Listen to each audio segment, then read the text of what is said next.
Hey folks, David Stewart here. The Mandalorian, Chapter 4. Not Episode 4, because the episodes are the Star Wars movies and this is a TV show, but the fourth episode of the Mandalorian TV series. I actually think this is the best one so far, and I'd like to explain how I came to that conclusion. The main thing is, it's a complete story. It's a story that has a conflict and a resolution. It has a beginning, a middle, and an end. It has setting, characters, and plot, and as a result, I ended up enjoying this episode a lot more than I liked the first three. I think it's head and shoulders above them. I think the direction's superior. Almost everything about this episode is better than what has come before it. Some people in the comments have said, well, this is a filler episode. Not quite, but I'll explain how it fits into the larger series when we get to that. So let me start by just talking about why this complete story I think makes sense. What we have here is a classic samurai tale. I mentioned that they were turning the show into Lone Wolf and Cub, but Star Wars, and that's exactly what we get with this episode, and that's not really a bad thing. This is a kind of story that's going to be immediately familiar to those of you who are familiar with samurai stories. So you have a group of peasants who are unarmed and untrained and unable to defend themselves, being oppressed by some bandits or maybe like a local samurai lord. In this case, it's basically bandits that are coming in and stealing their food and making them give up their property. And in comes the wandering samurai. In this case, it is the Mandalorian with his cub, the Lone Wolf Mandalorian with his cub, Baby Yoda, and he comes into the village and must rescue the peasants from their predicament before he himself must also move on in his quest. This is a lot of standard tropes, but kind of put into Star Wars and put into also a familiar visual and I guess conflict space. It's a lot like the Ewoks on Endor, except instead of Ewoks we have human peasants. We have the walkers from Endor in Return of the Jedi, and we have the peasants resisting, rising up and fighting back. So that's the basic general conflict. The way the show is constructed is really good as well. You start with that conflict. You show the space orcs coming in. When I saw it, I was like, it's the Uruk-hai. They look and they sound like orcs from Lord of the Rings, which is, that's not necessarily a bad thing. It's maybe too familiar to me, but what it immediately provokes to you is that these are monstrous people. They're savages. They're bad guys. They look bad. They sound bad. They do bad things. So it's to make you hate them and want them to be done away with. They're wicked bandits. So that's what you get in the first scene, and this is going to set up the conflict. Then you finally go back and you have, the Mandalorian as the lone wolf with his cub, the Baby Yoda creature. They're going to this planet to get away from whatever parts of the guild and the empire are actually trying to get them, and then they get embroiled with these peasants. The peasants are like, you are a warrior, can you please help us? And of course there's an initial reluctance because it's like, I have my own quest, I can't protect you, I can't save you, you're a burden. But the Mandalorian's a good guy. I've explained that in the past. So he's a good guy, and therefore he does what the peasants need him to do, and he decides to help them. We have a B story, which is a little bit of a friendship developed between him and this female warrior that I think it doesn't really go anywhere, but it does serve to kind of enhance the A story and give him kind of somebody to talk to give us some actual character exposition of the Mandalorian. So besides the plot, number two, the characters is the other reason that I like this episode.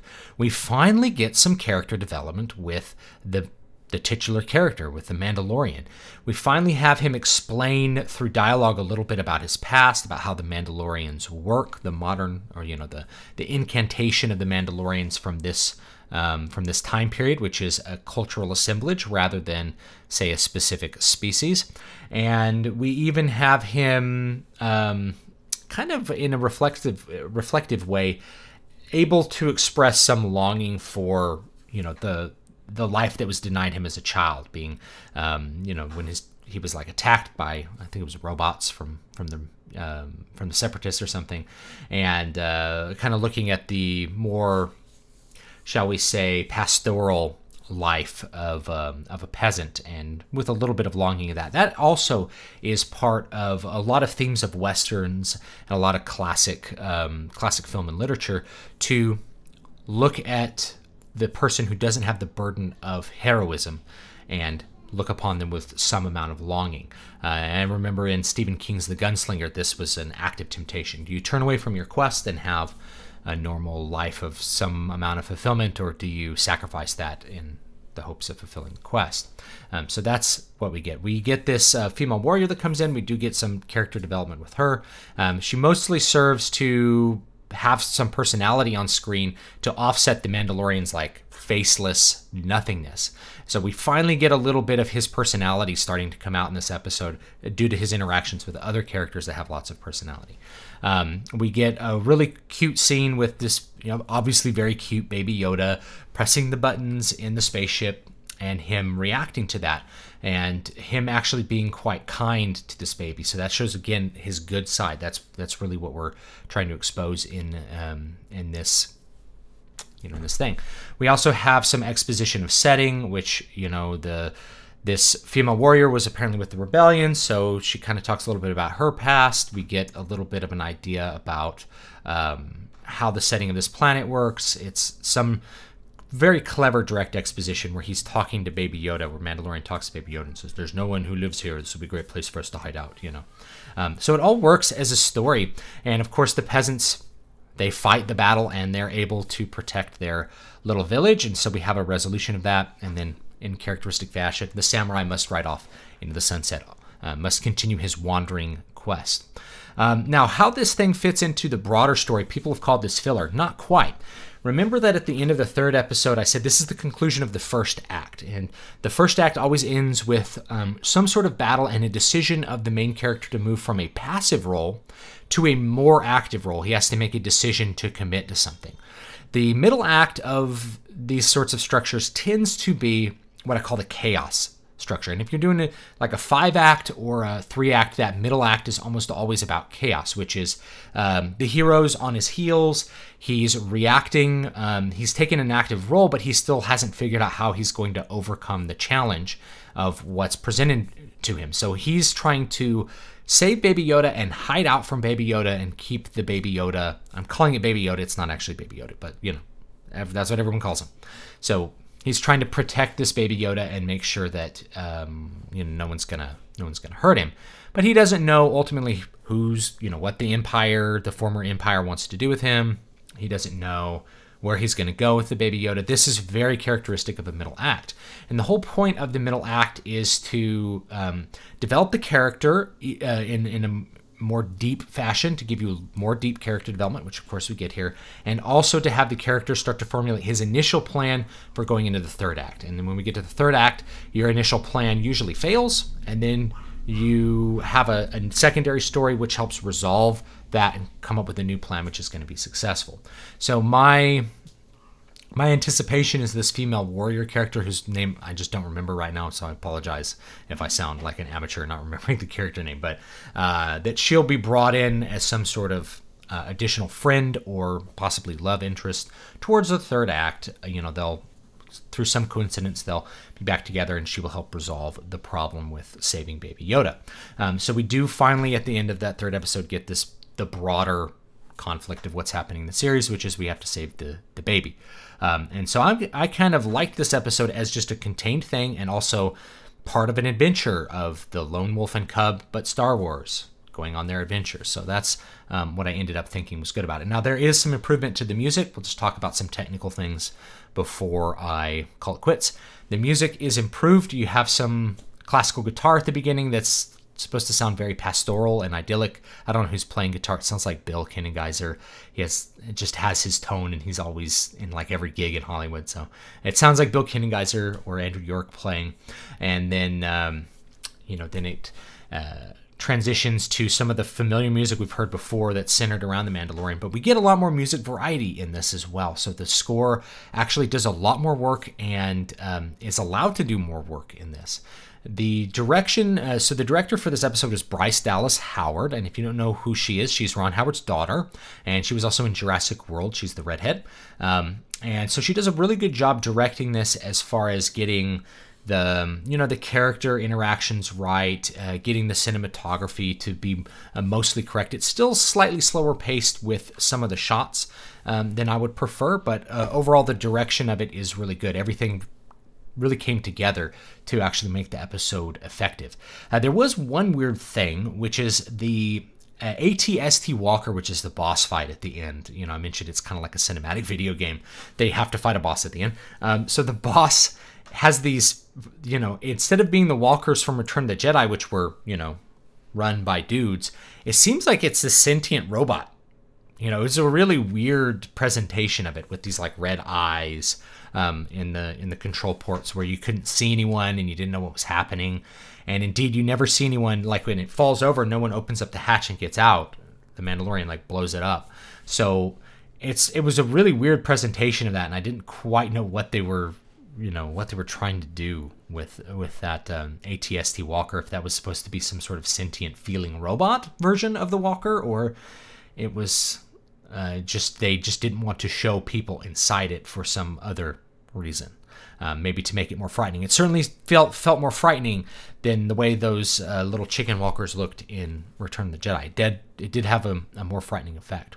And so I guess that's most of the technical stuff. Sound design was good. The action shots were good. The fight choreography was okay. It was good for TV, right? It's not good to compare things to movies, which have higher budget, more time to do these things, more experts. But considering this was a TV show, it's actually pretty well done. So that's my assessment of The Mandalorian Episode 4. Finally, actually, like a good episode of TV. Remember, I'm not a big fan of TV. And when I do like TV, I like things that are in an encapsulated story like Star Trek. This is closer to something that I would like with TV. My main negative criticisms, if you want any kind of... So here's the little nitpicks. Houses made of baskets are really stupid. They look kind of cool in the background to kind of see the light going through. They're not walls. Like, they're basket woven walls. And I think this comes from wattle and daub construction, where the daub gets washed away by the weather, and so what you see is the wattle, which is kind of a weaving of wooden strips that they put dung and daub. They put a substance over to weatherproof it, right? But over time, wind can slowly wear that away, and so if you have like old medieval housing, sometimes that daub is worn away and you can see the wattle underneath.